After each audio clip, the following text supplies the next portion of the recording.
Yo, what is up, everyone? Welcome What back up? to this brand new episode What of up? Hockeytown Rundown. You're here with us, your beautiful hosts, once again, Carlo and Zach. Buddy, welcome back on this beautiful Sunday where there's not as much snow on the ground as we thought, but it's still freezing outside. Yep. Yeah, we got lucky with that one. Dodged a bullet. I think it was too cold, but anyway, we'll take it.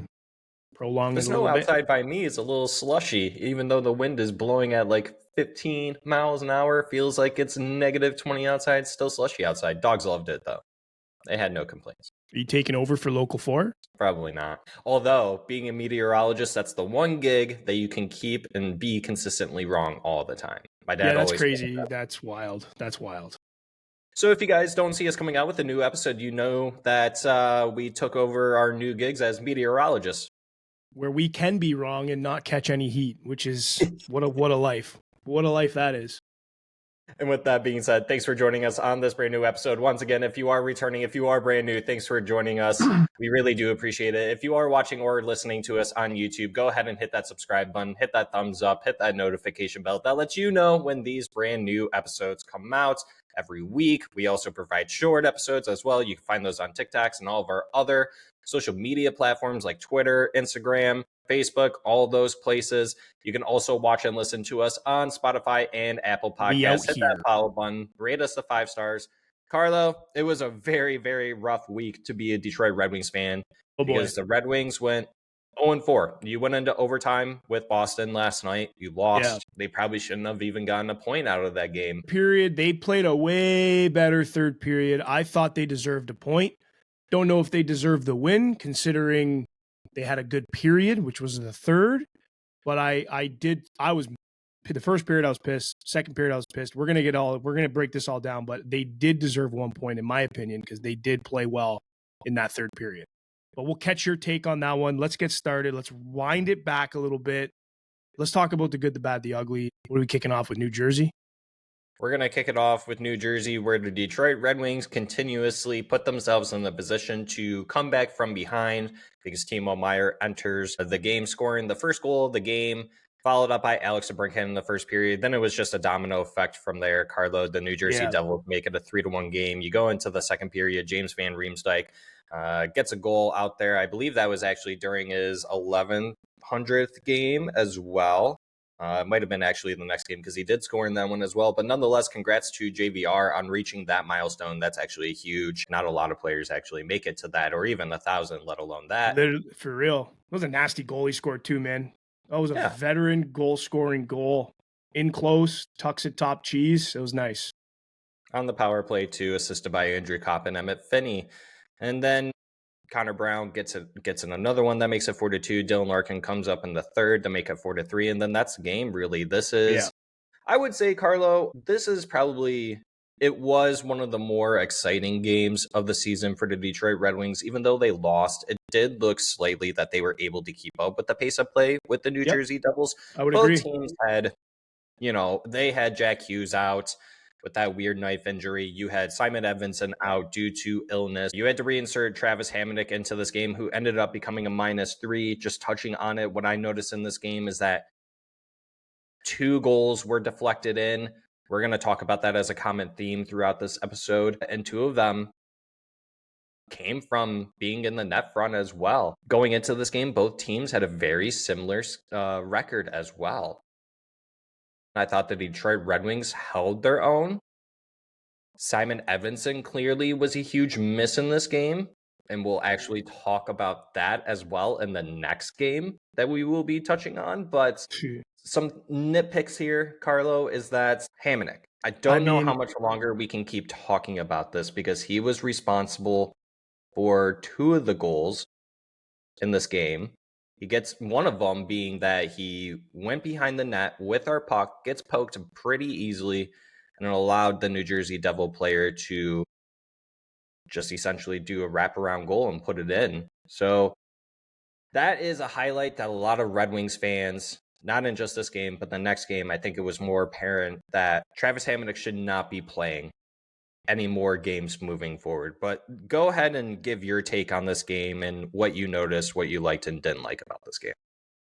Well, I thought the pace of play was good. I thought the scoring chances that we gave up were call them deflections or flukes, whatever you want to call them. But I feel like had players been communicating, or if certain players had their guy covered, we could have tied him up and we could have avoided some goals.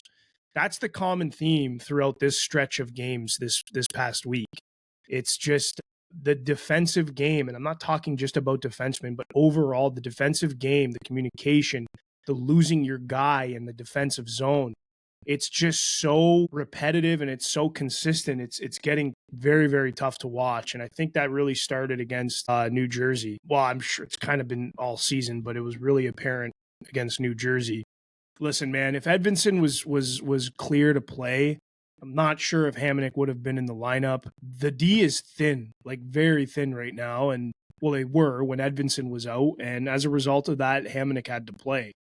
Hamonic's slow, man. Like he's one of those guys that he can be in the right first position, but then getting into the second position after that first position sequence breaks out, you notice that he's slow and he can't get to point B as quickly that he should. And a lot of that's creating holes in the D, which is then ending up in the back of our net.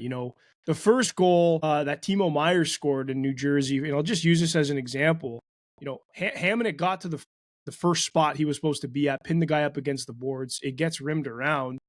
Ben Sherratt just goes on a wild loose goose chase. And as a result of that chase, Kasper didn't pick up his guy, and the guy got the deflected goal. Had Kasper have picked up his guy, tied him up, that maybe that goal doesn't go in, and this game goes into overtime 3-3, and we get a point. So it's little stuff like that I noticed. I'm not going to go through it on every single goal because there's going to be common themes throughout them all with what I just said, but that's kind of what I'm noticing. Pace of play, I think, I was okay during that game. 35 shots on net, 1 for 3 on the power play. I think their power play needs to be better, man. I don't know what's going on there. We can touch on that one separately as well, but that's really all I have for this game, man. I'm not going to go through and berate every single goal. We know what the problems are. We just got to hope that they learn and figure it out because they got a 6-game road trip coming up after Tuesday night's game at home against Boston, right? So, they got to figure it out, and I love the fact that their game is not until Tuesday. It's Sunday today. I'm expecting a Todd McClellan certified practice in between to really kind of work out some of these kinks. What were your thoughts on the post-game scrum that happened on New Jersey Devils side? The Red Wings obviously trying to tie the game and send it into overtime, like you mentioned. And you saw players like Dylan Larkin getting into it with Heischer. Yeah. We almost saw a captain-on-captain fight. You saw Alex DeBrincat kind of get tossed around there. He looked like he got cut and he had a bloody mouth there. And then even Lucas Raymond, he had a pretty rough game where I can't remember which player it was. One Red Wings player did something to one of their players. Then Lucas Raymond got hit open ice for no reason for the retaliation of what the Red Wings did. And then it kind of all unfolded there. Initially, my thought on that scrum was, okay, it's nice to see the Red Wings get involved doing this. One thing I will say to nitpick is that I don't like that they're doing it at the end of these games. We hardly even see them doing it in the middle of games. There definitely have been plenty of times where we see rookie players get hit. This team does absolutely nothing. But your thoughts and opinions on the post-game scrum? I mean, I liked it just to, I think a lot of it was, emotionally charged just based off the scoreboard of the game. And typically when you're emotionally charged up, you're not really thinking straight. I'll use Ben Sherratt as an example. He gave somebody a good spear, man. Like that looked. Oh, yeah, he did. Dude, that looked like. And he got fined. That was primal. Like that was like he was hunting for fish, like 6,000 BC. Like that was nuts. And he did get fined, yeah.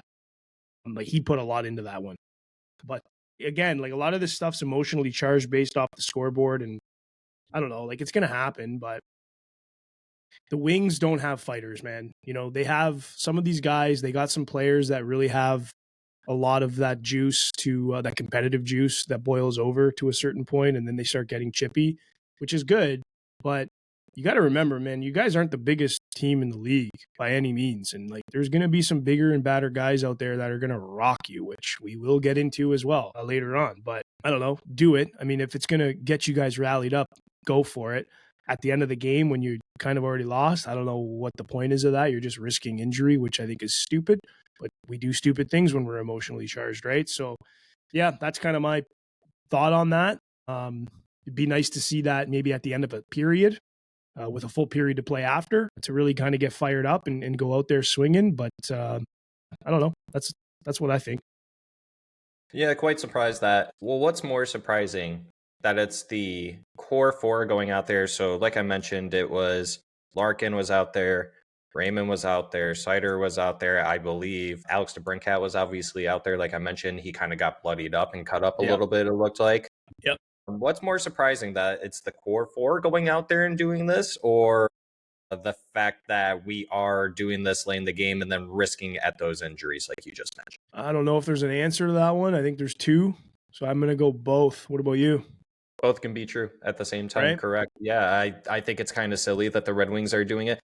You know, like in the situation of the New York Rangers game, what happened with Jonathan Quick? Okay, stuff like that. Yeah, do it at the end of the game. Yeah, your emotions got the best of you. That's clearly what happened with the Detroit Red Wings in that scrum. And once again, we both agreed saying that it's a good look for the Red Wings to stand up for themselves. It needs to stop happening at the end of these games, though. If we could see a little bit more of it in the middle of these games, one person just kind of shows up and takes it on for the team, then we need to implement that. But like you mentioned, this team is on the smaller side. We don't exactly have that type of player that a lot of these other teams have, where they have that one specific player that can go out and do that. New Jersey Devils player, how do you pronounce it? Slingshot or Scherlinger or whatever the hell his name is. I think you guys know. Slingshot. But yeah, if the Red Wings can, that's part of the PSA message to Steve Yzerman. We'll talk about that as we continue along. But let's go into the Nashville Predators game, Carlo, where once again the Red Wings want to start this game by being down because you had old man Michael Bunting getting a power play goal to start the game. Going into the second period, the Red Wings actually were able to put themselves up. Alex DeBrincat with a power play goal. James Van Riemsdyk once again getting his second goal in 2 games on the power play, assisted by Patrick Kane and Nate Danielson. He's getting assisted by all these young guys, which is nice to see. Then by the third period, that's kind of where it all collapsed once again, Carlo. Preds get 2 unanswered goals, and Ben Sherratt makes it a tie game. I thought by that point, this game was going to go into overtime, and that was very early on. But then your boy, Ryan O'Reilly, that you want the Detroit Red Wings to potentially go after for center help, makes it a 4-3 game, and it was just game over from there. Even Steven Stamkos was able to get a goal in the net, but it was an empty net goal. So the Red Wings do lose 6-3. Same thing in this game too. Actually, I maybe don't want to make that comparison, but same thing here, Carlo. The Red Wings outshoot their opponents. You actually did very well on the power play. You went 50%, 2 for 4. You had 17 block shots compared to Nashville's 8. You had a lot of giveaways this game. Nashville's one of the worst teams in the league, Carlo. Make it make sense for the people at home as to why the Detroit Red Wings, you kind of said it before, where the ability to be unprepared for the bad teams seems to be a huge sticking point for this Detroit Red Wings team so far this season. Yeah, listen, I don't know if I can make it make sense for anybody at home because I can't really justify it myself. Nashville, I expected the Wings to win this game.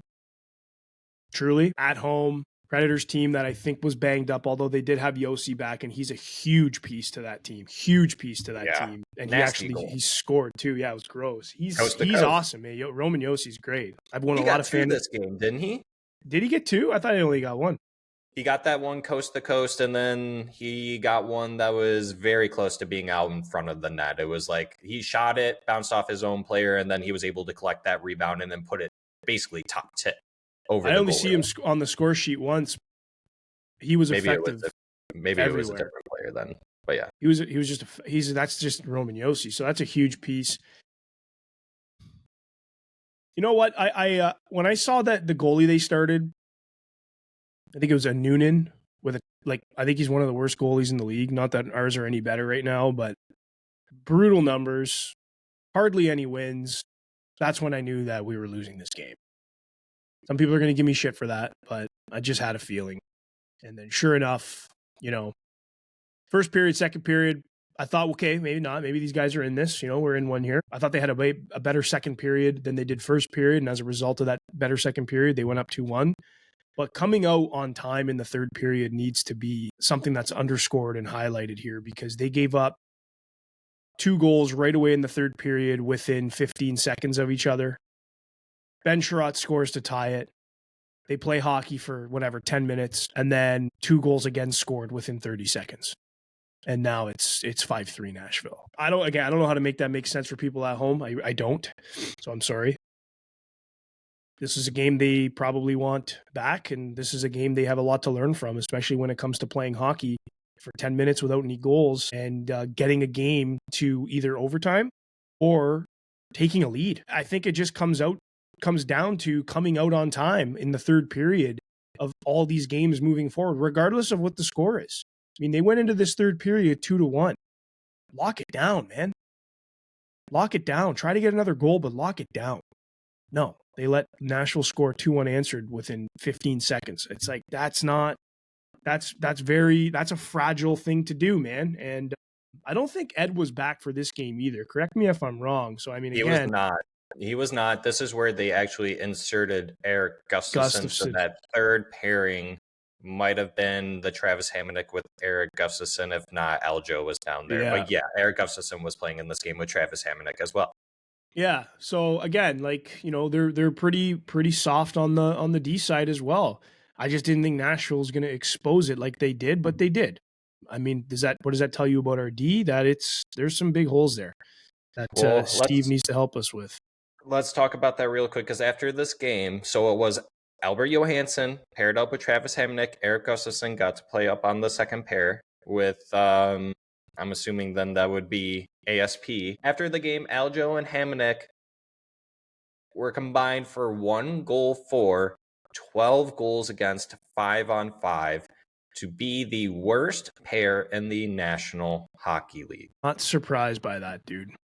So let me ask you this for you and for the people at home. We'll allow Carlo, obviously, to answer this, and then you guys can leave it down in the comments for us. I think I know the answer to this. Is Travis Hamonic that bad? I'm just going to answer that question. Yes, I think he is that bad. Was the expectation maybe going into the season, or maybe that's changed now that Albert Johansson would be able to man that pair with Travis Hamonic if push came to shove? To answer it as well, it clearly doesn't. But your thoughts on that? I just don't think Hamonic's good enough to play in the NHL anymore. And it's not, I don't think the teammate or his partner is going to fix his problems. I think it could help him because they could cover for him. But, Travis Hamonic would do well on a team that is, very defensively sound as a unit. Like, you put Travis Hamonic on the Florida Panthers, probably going to look okay. Stat-wise, numbers-wise, goals for, whatever. He's going to look okay because that team knows how to play defense as a 5-man unit, rolling all 4 lines. The Red Wings do not.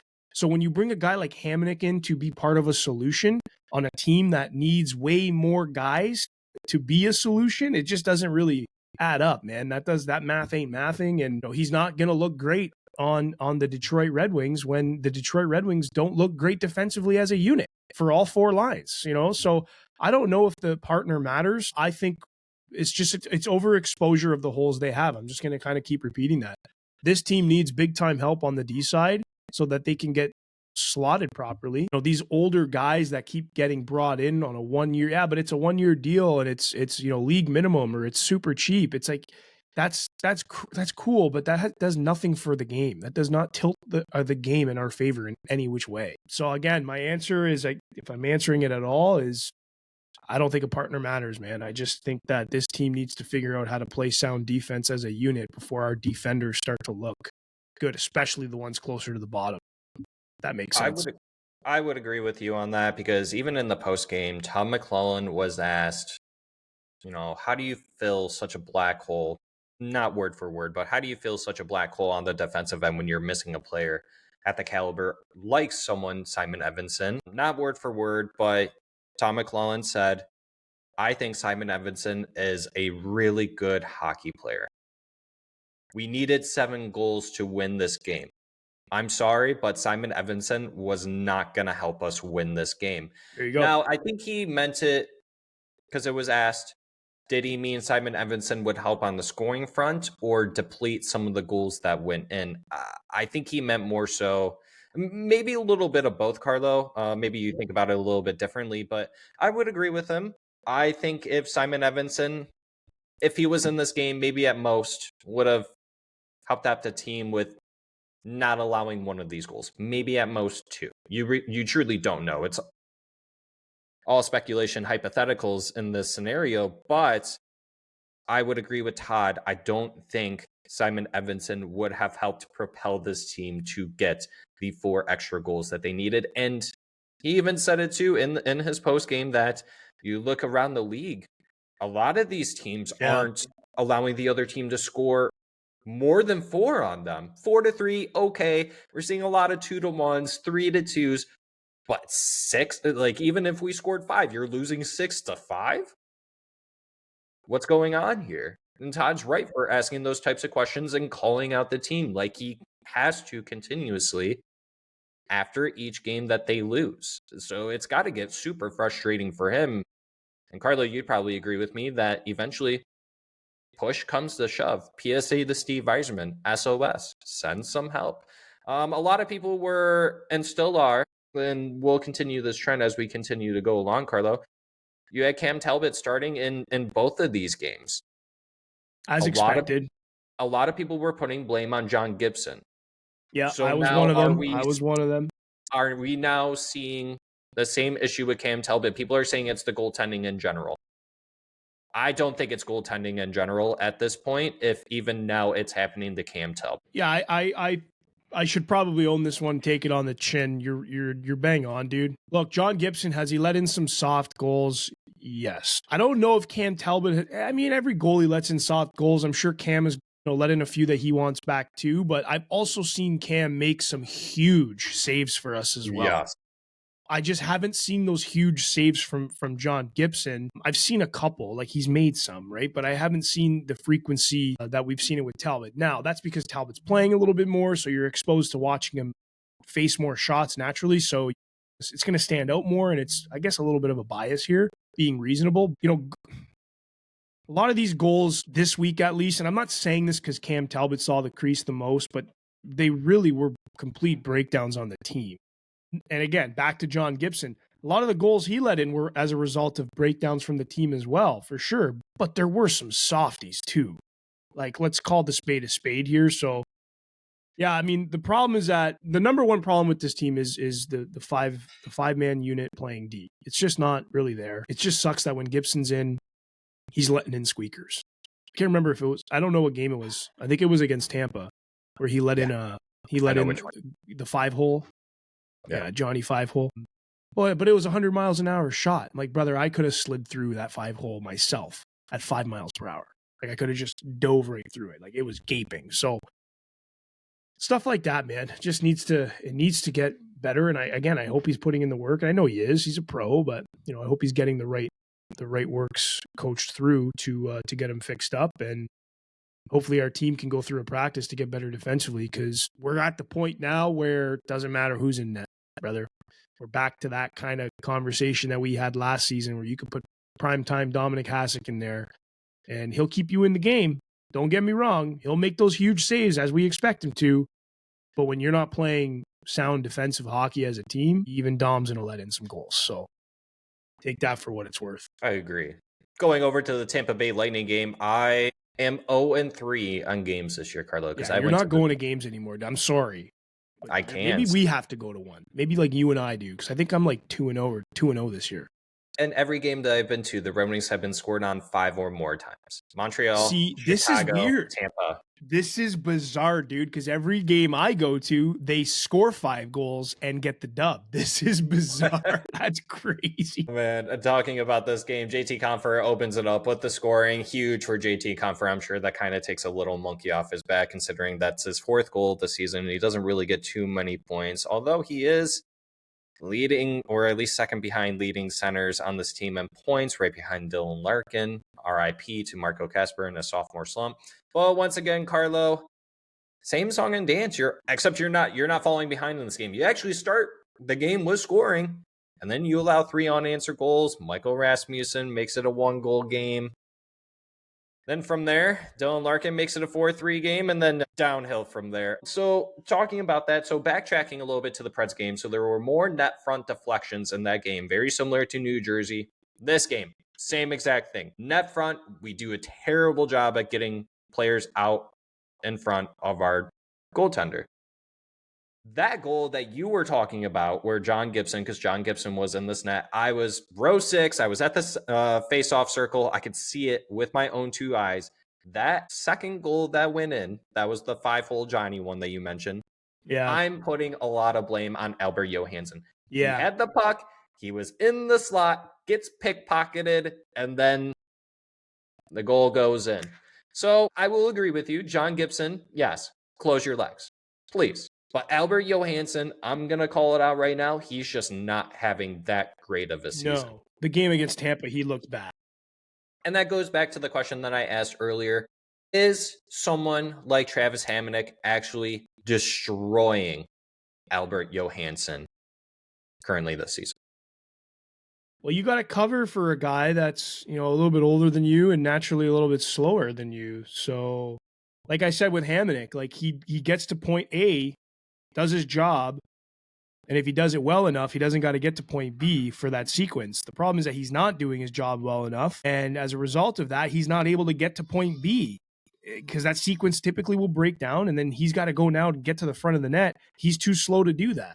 So you have a guy now, it's like 2-on-1, right? It's Eljo versus the world at that point, or whoever Ham's partners is going to be that shift, because we've seen that switch around a lot.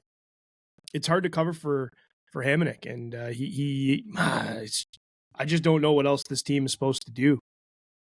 It doesn't seem like he's really going anywhere, unless, of course, we get some help that we really, really need on the D side right now. We need something. We need a spark. Like every time this team gets a spark, they go on a ripper, right? Last season, Todd McClellan came in. They snap off 2 7-game heaters. Like, get these guys a spark, man. Bring in someone who is reasonable, who's got some clout to give this team a spark, because they're here. Like they're in the mix. You know what I mean? You can't expect this team as is to stay in the mix in the Atlantic Division, dude. Like, it's the Atlantic Division. So I hope somebody comes in and there's a spark. I don't know who, but we could talk about some of the rumors that are flying around. But we need a spark, and whether that's some new personnel or whatever, but we need something. Let's re-engage that once we get through these games, because I do want to talk about that. So moving along in this game, while Travis Hamonic wasn't playing in this game, you did have JBD in here. Both of them as a pair were a -2. They only played less than 15 minutes for this game. But another nitpick that I have, it was just very clear. So the first period, I thought the Red Wings stayed within pace of Tampa. Get into the second period, it was actually the same thing how you mentioned, I think it was against the Preds game, where they were just unprepared at the start of the second period, and that's how you let in all these goals. So it started with the Aljo incident, then Dano, actually, I will call out Dano, where I do believe personally, I'm just going to nitpick on him, was partially responsible for the other 2 goals that happened in the second period, because on the third overall goal, Nate Danielson, he was trying to play defense. Somehow he swung his stick that made the puck essentially shoot on our own net against John Gibson. Net front issue once again. Then on the fourth goal, Nate Danielson was back checking. Yeah, pushed the opposing Tampa Bay highlight player into John Gibson, which then led to the goal. So John Gibson, I mean, granted it was 6-3. He only allowed 5 of them in. The young guys, and this is part of the up and down roller coaster. I made a very lengthy tweet, I think it was before this game actually, about we're not hypercritical enough on Steve Yzerman. If you guys want to go ahead and read that tweet, go ahead. It's on my Twitter page, @ZachTrathan, HTRD. A lot of people call us out for not being critical on Steve, Carlo. I think it's very easy for us to say here that the signings that he did make this offseason, it's very easy to question them. Yeah, We but know it's that easy to Mason. question them with hindsight, dude. Like when Gibson got Correct. signed, everybody was jacked because it was like, Correct. oh, we're getting John Gibson. And then now it's not working out. So it's easy to, oh, Steve Yzerman, what are you doing? It's like, he didn't know he's not a psychic, man. So it's like, yeah, be critical on Yzerman, but be reasonable at the same time. So basically, what I was going to go at with this is that this is exactly what people wanted. If you weren't going to go out and get the big name free agents, which you couldn't anyways, because Yeah. they were already locked up with all these other teams, that's no Yeah. secret. Somehow people will still blame him for not being able to do it, going out and making He's a big nuts. trade. I totally get that. However, this is exactly what fans wanted. We wanted, instead of seeing veterans continuously make these mistakes and not learning from it, now we're getting it from the rookies, where we hope in return they do learn from it. And Yeah, of unfortunately, course. in this game, this is where we saw it, where the younger players and the rookies made mistakes, and it costed the Wings this game. That's who I put the blame on this game. If I had to select someone, I'll probably get a lot of hate for this, and that's okay. But hopefully some out there will agree with me on that. It was not a pretty game. But then you also look at some of even the better players. Patrick Kane. I mean, like I told you, Patrick Kane had plenty of opportunities to put the puck in the Yeah, back I of the net mean, this game. He that's went a whole other -3. Alex topic. DeBrincat was -3. Nate Danielson -2. Once that second period hit, it was all downhill from there, Carlo. What's your overall thoughts and opinions on this game? Very similar to yours, dude. I mean, you're the younger players on this team made some mistakes, and the thing is with that, it's an easier pill to swallow at the end of the day. A loss sucks, no doubt about it, but when it's coming at the younger guys making mistakes, you're hoping that they're learning from them, just like you said. It's a way easier pill to swallow, in my opinion. I'm not trying to justify the loss; it still stings, like I said, but I'd rather the rookies or the younger, players make these mistakes than the vets who are kind of stuck in their ways. You know, Patrick Kane, real quick, and I'm sure we're going to segue into the Boston game where everything I'm about to say is going to be overrided in the Boston game, because Patrick Kane, I thought, looked really good against Boston, especially in that third period. But up until the game against Tampa, Patrick Kane has not looked like himself at all. Uh, like at all. It looks like he can't keep up with play against second line players. That line is getting decimated. He's obviously effective on the power play and mainly only the power play. I think that's where about 85% of his points are coming from. And I think of those points, over 50% of them are secondary assists. I mean, he's just shaking off the rust, but I just wanted to talk about Patrick Kane a little bit because up until that game, he really has not looked great. I did put up a poll. Is Patrick Kane washed? I think he had like over 150 votes, and it was deadlocked at 50-50. So, I mean, I don't know. I'm not saying he is washed. I'm saying he needs to play better. And then, fast forward now to the Boston game. Patrick Kane did look like he was, starting to regain his Patrick Kane form. Took until the third period, so I hope that starts to carry over into the next game on Tuesday, right in the first period. But he was working hard, he was back checking hard, and there was one play he made back checking. That's the hardest I've seen Patrick Kane work in weeks. And he looked okay. So hopefully that's a sign of good things to come for PK88. Flip it back over to you to break down Boston. Same song and dance. Other than first period, straight wash. So the Red Wings, maybe we have differing opinions on this game, Carlo. I thought for the most part, the Red Wings did all right this game. You were able to keep Boston off of the score sheet, at least in the first period, but then you go into the second, Morgan Geekie, the lone goal scorer there. You go into the third period, Lucas Raymond ties it up. Then you allow Morgan Geekie to get another one on the power play. Moose, Michael Rasmussen gets it tied late into the third period. Eventually goes into a shootout. Overall, though, going back to what I was saying, I thought the Red Wings did all right keeping up with Boston. However, Boston showcased their skill set of being a very heavy, hard-hitting, get on their skin team that they are, and they've always been like that, even with missing someone like Brad Marchand, who leads that type of play for a team like this. But the Red Wings, what hurt them? 0 for 5 on the power play, Carlo. You got on the power play 5 times, and you only finished with 26 shots on net. And then Boston only had 19 shots in this game, and you lost going into a shootout 3-2. And then obviously some defensive lapses costed the Red Wings this game, unfortunately. I'm working geeky. Him and Nathan McKinnon are the only two players so far this season to reach 20 goals. Who would have pegged? No, nobody, More than no geeky. one. So good on Boston for actually having a player like that. But a similar situation here, Carlo. The Boston Bruins were able to dummy them up. It wasn't towards the end of the game. Moritz Seider got in a fight. He got dummied. There were plenty of other younger players. Like I think Emmett Finney got tossed around. ASP got tossed around. Several times. That's the one critical part that I have about this team. And I probably already said this earlier in this episode. The Red Wings just don't have someone like that. If we could find just one person to take it on themselves to be that guy that answers the bell for this team or forces the other team to answer the bell for their hits. Like we shouldn't be allowing players to take open ice hits on players like Lucas Raymond. We shouldn't be seeing players like Moritz Seider fighting players because they laid a big hit on our younger players or what have you. I just think it's a little ridiculous. I think Steve Yzerman, once again, PSA, SOS, send help. I truly don't know. Maybe I'm getting too far ahead of myself, but I don't know how much you want to talk about on this game, Carlo, but maybe I'm jumping too far ahead. But this team desperately needs a shakeup, and I don't think that comes from within. I don't think that's in Grand Rapids Griffins.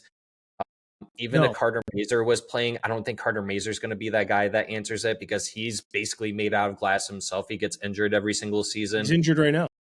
Maybe it could be MBN just for the forechecking side of it, him laying out the hits and everything. I don't really expect him to be a fighter. I don't even think he's a fighter. You could call up someone like Austin Watson maybe, but even during his time with us last season, not very many fights. It's got to come from the outside, Carlo. And that's why I'm highlighting PSA to Steve Yzerman's SOS. We need you. We need you to go out and get someone on this team.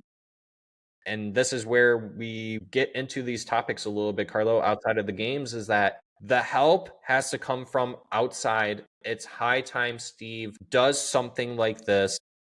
And you brought it up earlier in this episode. This team needs a spark. And I do believe, and I agree with you, that this team does need a spark, and it has to come from the outside. And Steve Yzerman needs to get someone who has the mentality to get these boys going. Yeah. They have been missing the David Perron effect ever since he went to the Ottawa Senators because we didn't want to pay him. No, that's a good bring up, dude, because David Perron was definitely a spark plug on that bench, dude. And even with the way he played and he was great. This is the thing. You know, bringing in a goon is not what's going to win you hockey games. It's going to win you the fight in that hockey game. That guy's not going to be the difference maker to winning the game. So, do I think we need a spark? Yes. Would I prioritize somebody who's a goon or gritty or willing to drop a glove or two? No chance. Because he might win you the fight, but he's not going to win you the game. So, we need defensive help, you know, and I'm going to bring this rumor up. I don't think there's a shot in the dark on this one. I don't think there's a shot in broad daylight, frankly, on this one. But Jeff Merrick keeps tooting the horn of Quinn Hughes and the Detroit Red Wings. And he's been doing it heavy duty all week long. I don't know if there's anything there. I'm not getting my hopes up for it, but I really don't know if there's anything there to begin with. That's a spark, though, dude. That's a guy that can win you the game without question for multiple reasons. Single-handedly, he could go and do it. Go watch his tape, dude. He's unreal, okay? Generational, I would say. But he also allows you to spread out your D a little bit. You know, I was honestly thinking that Ben Sherratt was going to be playing with Mo last night. That wasn't the case. Edvinsson was still with. You bring in a guy like Quinn Hughes, you immediately break up Mo and Ed, and now Ed's dropping down to the second line to play with, let's call it ASP, which means Ben Sherratt is on the third pair. Little more solid, man. That's a little bit more solid. So individually, back to my point, Quinn Hughes, he can do it on his own, but he also allows you to just really re-slot and rejig your defensive group to be way more solid all the way down, all the way through. Again, that will win you hockey games. Now, if you can go and get a guy closer to trade deadline, because you bring in a spark, it works well. You're in the mix, you're in the hunt. Trade deadline rolls around. You want to bring in that playoff spark. Now you start to look at a guy who maybe can, put the fisticuffs up and go win that fight that's in the game. But priority one is bringing in the guy who's going to win you the game straight up. And what are your thoughts on this whole Quinn Hughes thought? Yeah, I guess I should reiterate too, when I said that this team needs a spark and that some of these players shouldn't be taking on the battles that they feel like that they need to, it didn't really necessarily mean go out and get someone who's just going to be the bruiser and go out the fight. For sure. Because I do agree with you here that name starts with Quinn Hughes. That is someone who brings the spark to this team, ignites this team, and it comes just based on the skill set. He's a defenseman, left-handed shooting defenseman. He's been a point per game player essentially since 22-23. He was just under 2 points for being a point per game. But since then, 92 points in 82 games, 76 points in 68 games. He's got 22 points in 21 games so far this year with the Vancouver Canucks. He's a sick player. Anyone outside of Wings fandom will tell you the Wings messed up big time by not drafting him. Everything's in hindsight. You got Philip Zadina. He was supposed to be a top 3 pick. Everything's in hindsight. Also, it already came out that Ken Holland was not going to select Quinn Hughes, even if Zadina wasn't there. Now, the cost of getting someone like a Quinn Hughes, Carlo, this is where we see a lot of differing opinions on both sides, whether if that's from Vancouver fans, Red Wings fans. You got to throw in New Jersey fans in there too, because New Jersey fans firmly believe that they are a shoo-in to get a player like Quinn Hughes. I sent you a tweet about what the potential cost would be from a New Jersey standpoint. I asked you if that's something we could match or even be out for someone like a Quinn Hughes, Carlo. I don't know how we saw another tweet where they said maybe it was David Pagnotta where he said it starts with someone like Lucas Raymond, which makes absolutely no sense. But I do believe that if you were Steve Yzerman and the Detroit Red Wings, it at least starts with you give them a left-handed defenseman for the sake of this season. That would probably be Albert Johansson. It's not enough. You're not moving on Simon Edvinsson. You could probably give him Ben Sherrod, but I think if you're Steve Yzerman, you want to keep Ben Sherrod over Albert Johansson. Ben Sherrod currently this season brings a little bit more than Johansson does. And we got plenty of left-handed D prospects in the pipeline with Wallander, Puyo. So that's why I selected him. You probably have to move on from either Marco Kasper or Nate Danielson. Pick one or the other. You probably have to give them a winger as well, someone of the NBN caliber. And then you probably have to add in, at least have to add in a first round pick. Easily. And then you probably have to include a second in there. And this isn't just all that for one. You'd probably have to take on more from Vancouver. So maybe you can get one more player out of it, someone who could play on your fourth line of some sort. Maybe you can get a right-handed defenseman. I don't know. I haven't really looked at the roster, but that's the kind of uncomfortability that we would be looking at as Detroit Red Wings fans to get someone like Quinn Hughes, who currently is still contracted. So he's got this year and next year with a cap hit at $7.85 million. The question is, two questions actually. Do you feel comfortable enough to give up something like that in a trade where it's multiple picks, multiple top talented prospects that you have in your pipeline? And then you also have to ask the question, do you believe Quinn Hughes would sign an extension with the Detroit Red Wings? So I guess three questions. And how much do you even give someone like Quinn Hughes with the cap going up? Well, I think to get a guy like Quinn Hughes, you're only doing that if you know for sure he's going to re-sign. I think I heard recently that his family is still residing in Michigan. His family is in Michigan. He's from Michigan, all that good stuff. So there are some, whatever you want to call that, some box checking there that, makes Detroit a place that makes sense. Now you tell a guy like him that he has the opportunity to potentially play with Mo Seider. That might be exciting to him. That could be a box checking thing. Now there's the rumor that he wants to play with his brother in New Jersey. So obviously having your brother, that's a huge box checker, but both of them. Yeah, true. But they don't have the cap to do it, man. So now we talk about the price. Vancouver's got a lot of RFAs coming up at the end of this year. New Jersey has a lot of RFAs coming up at the end of this season. I think next season they're projected to have $11 million in cap space. So I don't know how they would even bring him in, because I think he gets around that much money. So to answer your question on all that stuff, except for who it's going to take to get him, if you're the Red Wings, I think he's going to fetch between $10 to $12 million based off of what he's doing. I could see more than that, honestly. I know I'm being very conservative when I say that, because Steve Yzerman's the conservative GM that we have, but 10 to 12 plus, let's call it. Now you talk about what does it take to get him? I think the conversation starts at, ASP. Believe it or not, right or wrong, I think that's naturally something Vancouver's going to want back. I think it's definitely going to be a first round pick. I think you can get creative on that. I think you can apply conditions to that first round pick. And then I think it's probably going to be Marco Kasper. Kasper, ASP, a first round pick. Is that even enough for a guy like Quinn Hughes? Don't know. Don't think so, but maybe. It would be great. You know what I mean? Like, this is the thing. Detroit's starting to get into that I got a cupboard full of, desirable things here. Like, that cupboard just is getting stocked. I wouldn't even say it's fully stocked yet, but like, there's somebody there front facing everything, making it look good in that cupboard for when this time comes. I do think it's a little premature right now, like today, as we're talking about it, but you got to try, right? You got to try, because we need that spark. So what a lot of New Jersey Devils fans are doing is that in their trade proposals, because that's basically what it comes down to, I think personally, is that it's the New Jersey Devils versus the Detroit Red Wings. I think those are the two top teams. That there probably are some other teams out there, right? You can't exclude Vegas Golden Knights from this conversation because they're in on everyone. Can't ever. But you got to look at the box checkers. Who's got those extracurricular box checking things? And Detroit for sure does with Michigan and family, but so does New Jersey with the brothers. The thing is who can practically make this happen when it comes to money? Detroit's got that one all day.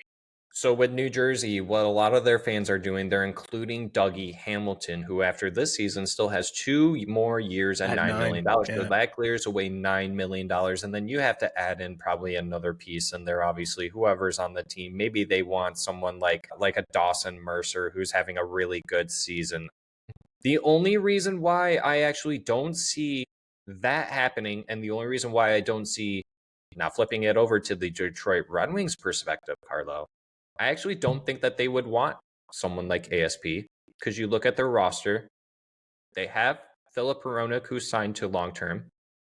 Back in 2023, the same draft class as ASP and Nate Danielson, they drafted Tom Willander, who is a right-handed defenseman. Now, you look at it from a futures perspective, right? You're not going to have Philip Hronek forever, but then you look at that, and you're going to have Philip Hronek, Tom Willander, and then ASP, nasty right-handed D side.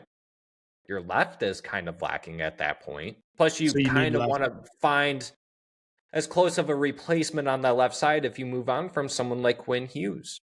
Other than that, if you're looking at past draft history, they've taken a lot of forwards. They have a decent amount of defensemen on there. I don't know their situation through and through. But even this past draft and the one before that in 25-24, they've drafted 2 defensemen, and those 2 defensemen got drafted in the 6th and 7th round. Now, it all kind of comes down to, does Vancouver want ready now young players? Do they want, because you even look at it from a Calgary Flames perspective, when they traded Brady Tkachuk, they took on someone like, who was the player that got traded in that?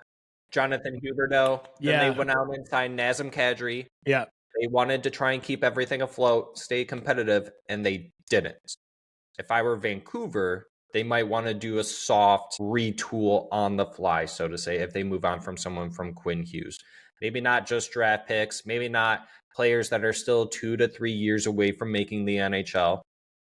So that's kind of why I centered it around a center, Albert Johansson, maybe a winger, or you can throw in a goaltender. Maybe they might be interested in a Sebastian Cossa or a Trey Augustine. You bring up the goalie piece. I think that's an interesting one. I don't know if it's premature. I think it is premature to talk about Cossa. I think we need to see him play some NHL games, and I think the league needs to see that too.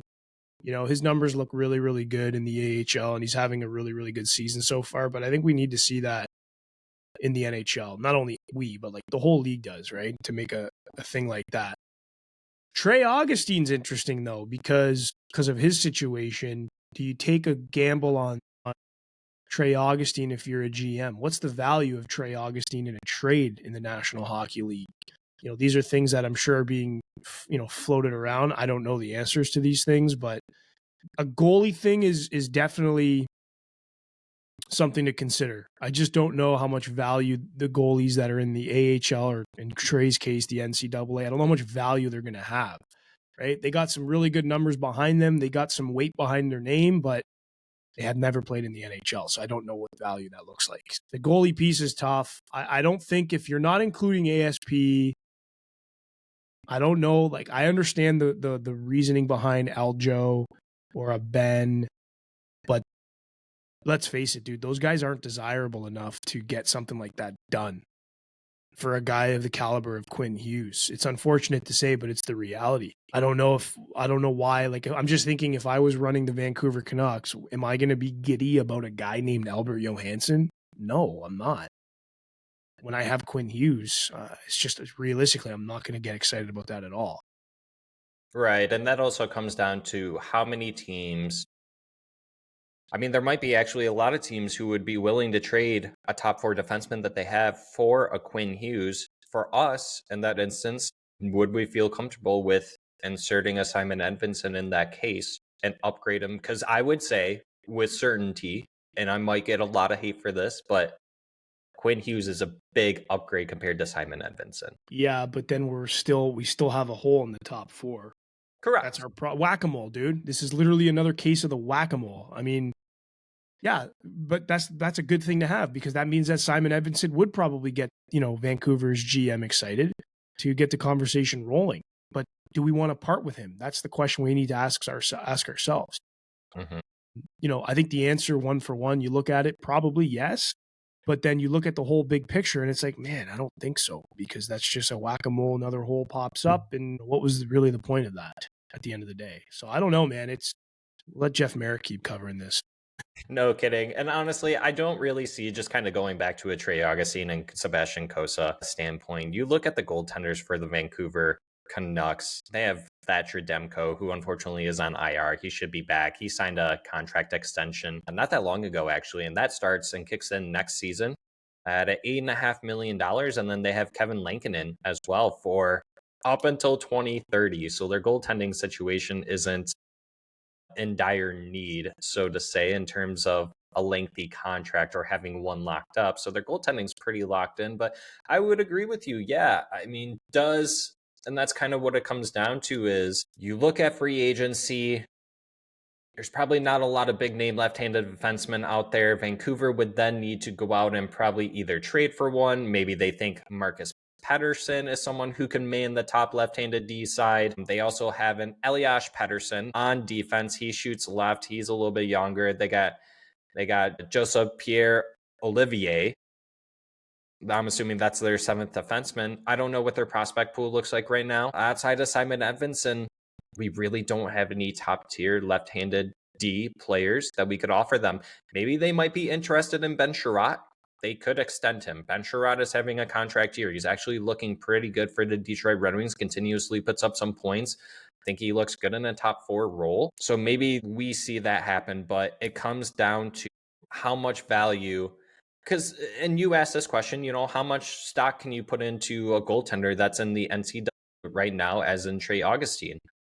If we looked at it from the perspective of the players that we initially laid out, you could include Albert Johansson, Marco Kasper, Nate Danielson, ASP, NBN, some of these other players. The Vancouver Canucks GM, it's Patrick Allvin, right? Patrick Allvin, he might see value in some of these players more than the next GM would. We just truly never know. Like, he might be really high on someone like Albert Johansson, more so than maybe like a Nashville Predators general manager might, or same thing with Michael Branzig-Nygaard. Maybe they see him as like the next David Perron / Tarasenko type of player. Marco Kasper, maybe they do see him as a top 6 player, but maybe not at the center position, but at the left wing position.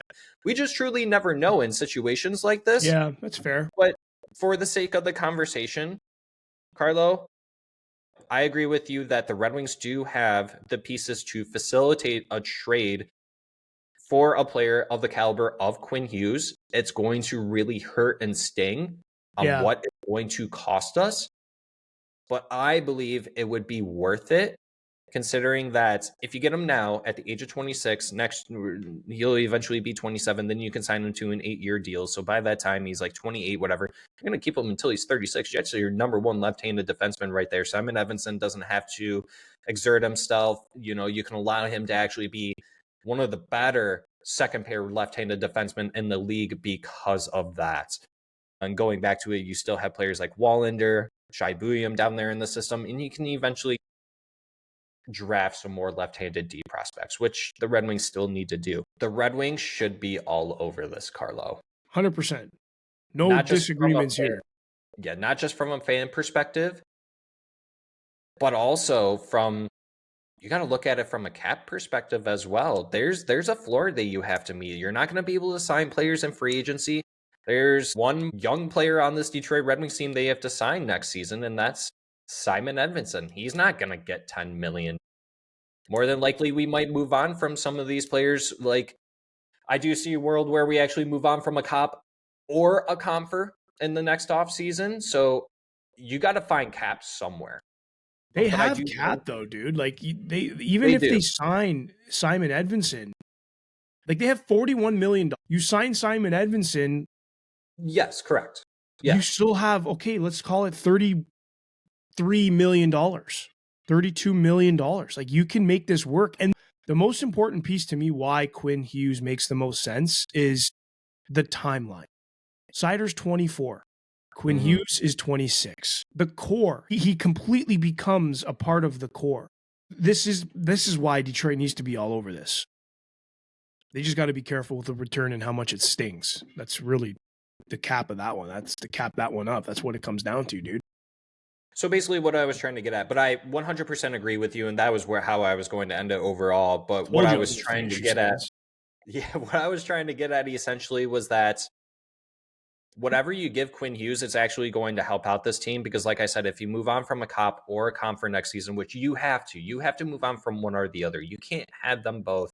And, you know, if you move on from Casper or Danielson, maybe that helps out a little bit. But if you don't make this move, you still would have to move on from one of them because Marco Casper and Nate Danielson and plenty of other prospects that we'll see eventually on this team have to make this team. You still have a floor that you technically have to meet. Like you mentioned, we'll have 41 next year. The following season, we'll have probably close to, 50, 60, maybe 77.2. So you have to give money to players. Like if Dmitry Buchelnikov makes the team next season or in 2 years, you can't just give him $6 million off the rip. Right. And you're not going to go out there and sign these free agents and give them, here's $7 million to Joe Schmo. You can't do that. So they still have to meet some type of floor. So if Quinn Hughes, that's why I was kind of like, I can see Quinn Hughes getting more than $10 to $12 million on his next extension. It wouldn't shock me. It could be as close as $13 to $15 million. There are very little far in between defensemen that are a point per game player, let alone that one season. He got 92 points in an 80-game season. That's absolutely absurd. That's Cale Makar stuff right there. Well, I mean, it'll be very interesting to see how that all transpires. But that's exactly what I'm trying to get at with this whole Quinn Hughes thing is that, and like how you said, how you wrapped it up and read my mind and get the cameras out of my home. Quinn Hughes overall makes sense for the Detroit Red Wings, the timeline and everything that comes along with it, not only for a cap perspective, not just from a team perspective, the type of difference he would bring to our young players like Lucas Raymond, Moritz Seider, Simon Edvinsson, and whoever else you want to throw in there that wouldn't be involved in a trade for Quinn Hughes. He will elevate this team. And if you were to make this trade today, I would say this team would be a playoff lock. You might have to tinker here and there at the trade deadline, but I think you're a playoff lock if you go out and get a Quinn Hughes. Plus, it gets more people in the seats. I'm sure Chris Ilitch would love that from a business perspective. You know how much money you're going to make from those jerseys, and then you can sell the fact that he's a hometown grown talent. Well, the whole Hughes family will be there all the time. Yep. How quickly can you run out of comped seats? One way to find out. And eventually, maybe you can convince Jack and the other brother to come to Michigan. Be around family. all the time. Hey, I mean, listen, now we're getting deep into the rabbit hole here, but it's a good point. It's a good point because clearly those guys want to play together. If the I mean, listen, it's not like we don't have the money to make it happen, dude. It's really not. And the ultimate box checker for any human being, I'm sure, is playing for your hometown team with your whole family there watching. So, sheesh, dude. That's a thought. It's a hell of a thought. Before we wrap it up, let's talk about the situation of if now, do you think that the Vancouver Canucks are going to go to Quinn Hughes and ask him, let's say it just came down to the two, right? Between the New Jersey Devils and the Detroit Red Wings. You have two options. If you were the Vancouver Canucks GM, so Patrick Allvin, do you do the courtesy to Quinn Hughes and ask him, would you rather go to New Jersey or to Detroit? Or do you just pull the trigger on whoever gives you the best return? No, I think you're asking him. I think you're talking to him. I think he's a big part of the process, dude. I really do. And then I think you go from there in terms of figuring out how to make it work. I think you have to. There's got to be some sort of human element to it. And this is without then going back to, let's say he said Detroit. If you're Patrick Allvin, you're not going back to Steve Yzerman saying, yeah, he only wants to get traded to you because you want to get the most. Yeah, you're going to just work. You're going to work with him. I mean, we saw the Alex DeBrincat thing. He really wanted to come play in Detroit for his hometown team. And I don't know how that worked out in terms of, hey, Steve, listen, this guy only wants to come to Detroit. Like, I don't know if that's going to be the case. It could be, but who knows? But I do think the player is definitely involved in that conversation for sure. And they can kind of dictate, where it goes. Maybe the GM just kind of liaisons and says, hey, man, listen, this is what's best for the team, which is me doing my job. But here's the opportunity for you. Detroit, they can really make this work and they can make our team better without you. Because you want, like, if you want to go, you got to have some, some hard conversations. Mm-hmm. So as a GM, you're just that liaison, I would think, right? And you're just saying, listen, this is the deal. New Jersey, I like the Detroit offer better. How do you feel about going to play in Detroit?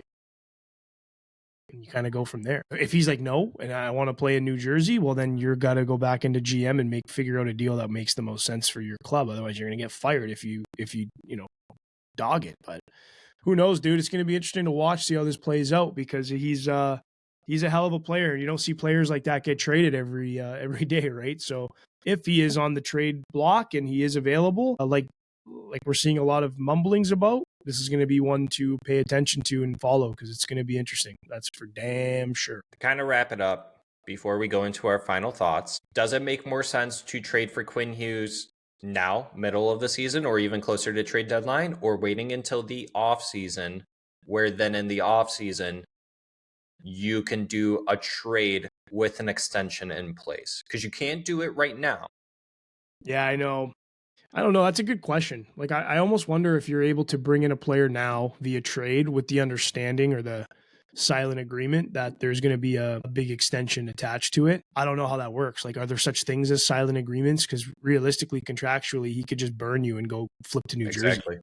Yeah. So I don't know how that part works. I mean, for selfish reasons, I'm going to say I would love to have him now because there's clearly defensive flaws on this team that I think he would come in and be a huge solution to, let alone being a huge spark to the team. But so selfishly, I'd want him now. But I think, thinking with logic, you're probably right. It's probably something you do in the off season so you can guarantee yourself this guy for the next 8 years or 7 or 8 years, whatever it is. Unless, of course, those silent agreements do exist, which I don't know if they do. And I look at it from the perspective, too, and it would make more sense from a Vancouver standpoint.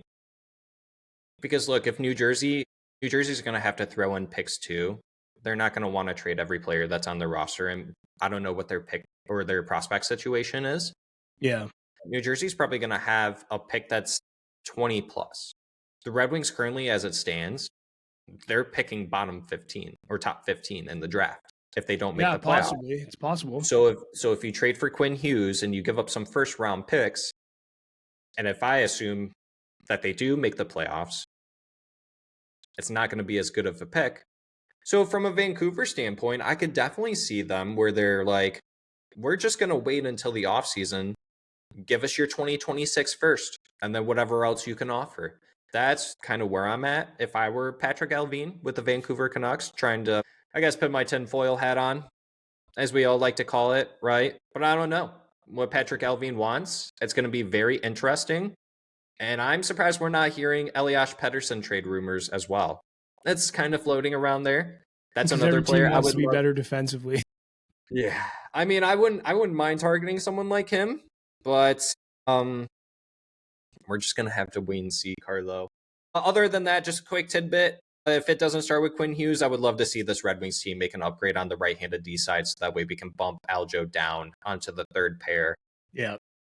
Maybe if the Ducks start to fall off, you can go after someone like Gudez or Truba. Who knows? Just kind of throwing out names out there. But outside Quinn Hughes, any particular position that you would want to upgrade for this team? PSA, SOS to Steve Yzerman before we wrap up here, Carlo? Defense. Just defense. And just for the people at home who are catching this tail end, how much stock are you putting blame onto Tom McClellan? Should be 0. Are you asking me? You and everyone at home listening. For me, it's 0. How do you blame this guy, man? He knows what he's doing. He's a really good coach. He says the right things every single presser. Yeah, no, you're not blaming Todd McClellan at all. Please. All right, buddy. Final thoughts. Let it rip. SOS, send help. We need defense. That's it. That's it. Steve Yzerman, please. We are begging you. Around this time, well, it'll be 25 days from now, essentially, where he made the coaching change. I don't want to see him wait that much longer. I think we could easily say if Steve Yzerman pulled the trigger 2 weeks before, the Red Wings probably had a better shot at making the playoffs last year. If you can make an upgrade here somewhere now is the time to do it instead of waiting until after Christmas.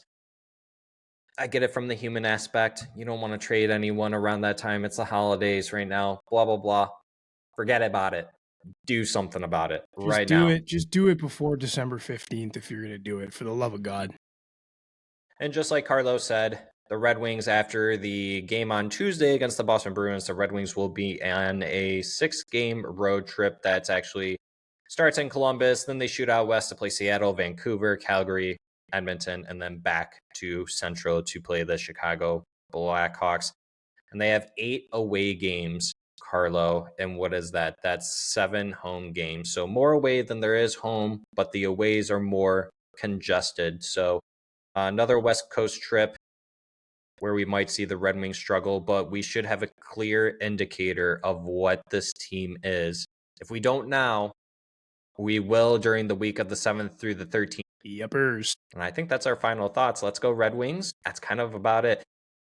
If you guys caught us on this brand new episode, thanks for joining us once again if you are returning. But if you are brand new, thank you so much for stopping by. We truly do appreciate it. You can catch us on YouTube, obviously. Hit that subscribe button, hit that thumbs up, and then hit that notification bell. If you're on Spotify or Apple, rate us to 5 stars, hit that follow button. You can find us on all the major social media platforms as well. And until next time, Carlo, I'll let you end it here for us. Hey, we'll catch y'all on the next one. We out here. We see ya.